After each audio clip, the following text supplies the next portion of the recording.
महाभारत के बाद श्री कृष्ण का क्या हुआ? पैर में धनुष लगने के बाद श्री कृष्ण के शरीर का क्या हुआ? उनके मृत्यु के बाद उनका क्या हुआ? क्या आप उस रहस्य को समझने के लिए तैयार हैं? कृष्ण की कहानी में अब एक ऐसा पल आता है जो दिल को छू लेता है। पुराणों में कहा जाता है कि कृष्ण विष्णु का अवतार थे और उनका धरती पर समय एक दिव्य उद्देश्य के लिए था। द्वारका में उस समय यदुवंशियों के बीच कलह बढ़ गई थी। एक प्राचीन शाप ने उन्हें आपस में लड़ने के लिए मजबूर कर दिया। कृष्ण और बलराम ने देखा कि उनका समय अब समाप्त हो रहा है। एक दिन बलराम समुद्र तट पर गए। वहां उन्होंने अपनी आत्मा को छोड़ दिया और उनका शरीर सागर में विलीन हो गया। कृष्ण जानते थे कि अब उनका समय भी आ गया है। वो एक शांत जंगल में गए और एक बरगद के पेड़ के नीचे बैठ गए। उनकी बांसुरी अब खामोश थी, लेकिन उनके चेहरे पर वही शांत मुस्कान थी। तभी एक शिकारी जिसका नाम जरा था, जंगल में शिकार करने आया। उसने दूर से कृष्ण के पैर को देखा और उसे हिरन समझ लिया। उसने तीर चलाया और वो तीर सीधे कृष्ण के पैर में लगा। शिकारी पास आया और जब उसने कृष्ण को देखा तो उसके पैरों तले जमीन खिसक गई। उसने एक हिरन नहीं बल्कि एक दिव्य पुरुष को घायल किया था, जिसके चेहरे पर सूरज जैसी चमक थी। वो घबरा गया और माफी मांगने लगा। मुझे माफ कर दो, मुझे नहीं पता था। लेकिन कृष्ण ने शांत स्वर में कहा, जरा डर मत, ये मेरी ही योजना थी। मेरा समय अब पूरा हुआ। फिर उन्होंने अपनी आंखें बंद की और अपनी आत्मा को मुक्त कर दिया। उनका शरीर शांत पड़ा था, जैसे कोई महान योद्धा अपनी सबसे बड़ी लड़ाई जीतकर विश्राम कर रहा हो। लेकिन उनकी आत्मा वो अमर थी और एक नया चमत्कार रचने वाली थी। अब सवाल ये था कि कृष्ण के शरीर का क्या हुआ? यदुवंशियों ने कृष्ण के शरीर को देखा और फैसला किया कि उनका दाह संस्कार करना होगा। उन्होंने चंदन की लकड़ी का एक विशाल ढेर बनाया और कृष्ण के शरीर को उस पर रखा। आग जली और उसकी लपटें आसमान को छूने लगी जैसे कोई पवित्र यज्ञ। लेकिन फिर एक चमत्कार हुआ। आग ने कृष्ण के पूरे शरीर को जलाया, सिवाय उनके दिल के। वो दिल जो प्रेम और भक्ति का सागर था, आग में भी नहीं जला।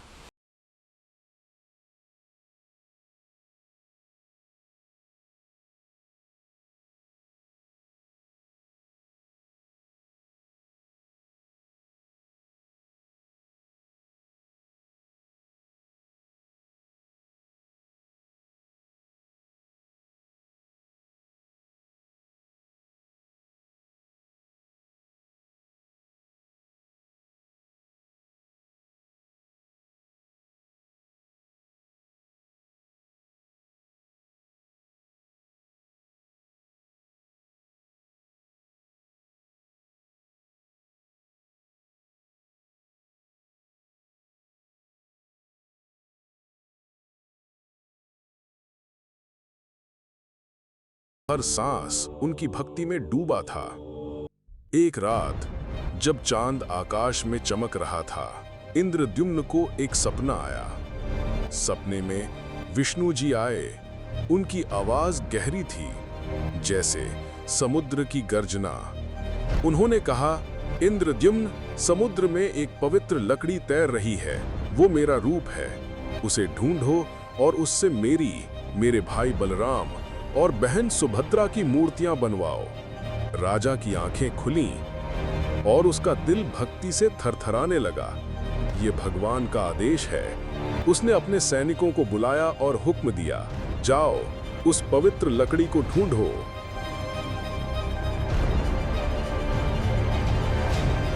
सैनिक दिन रात समुद्र तट पर भटके। आखिरकार एक सुबह जब सूरज की किरणें समुद्र पर सोना बिखेर रही थीं, उन्हें वो लकड़ी मिली। ये कोई साधारण लकड़ी नहीं थी। ये नीम का एक चमकता हुआ पेड़ था जो लहरों पर तैर रहा था, जैसे कोई दैवीय खजाना। उसकी चमक देखकर सैनिकों की आंखें चौंधिया गईं। उन्होंने उसे राजा के महल में लाया। राजा इंद्र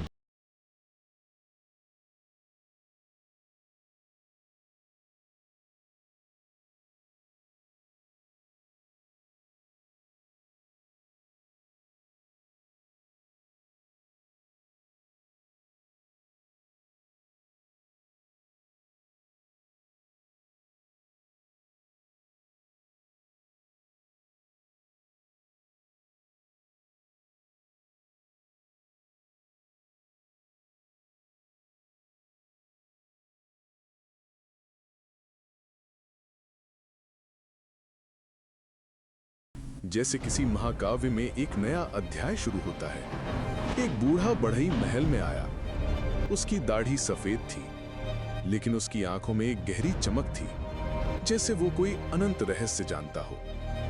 उसने राजा से कहा, मैं इस लकड़ी से 3 मूर्तियां बनाऊंगा, जगन्नाथ, बलभद्र और सुभद्रा की। लेकिन मेरी एक शर्त है, मुझे एक कमरा दो और 21 दिन तक कोई दरवाजा नहीं खोलेगा। राजा ने तुरंत सहमति दे दी। उसने खास कमरा तैयार किया और बूढ़ा बढ़ई अंदर चला गया। कमरे से लकड़ी काटने की आवाजें आने लगी, टक टक, खट खट। दिन रात वो आवाजें गूंजती रहीं। राजा और रानी का मन उत्साह से भरा था। कैसी होंगी भगवान की मूर्तियां? रानी ने सोचा। वो हर दिन कमरे के बाहर खड़ी होकर इंतजार करती, लेकिन इंतजार करना आसान नहीं होता, खासकर जब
जगन्नाथ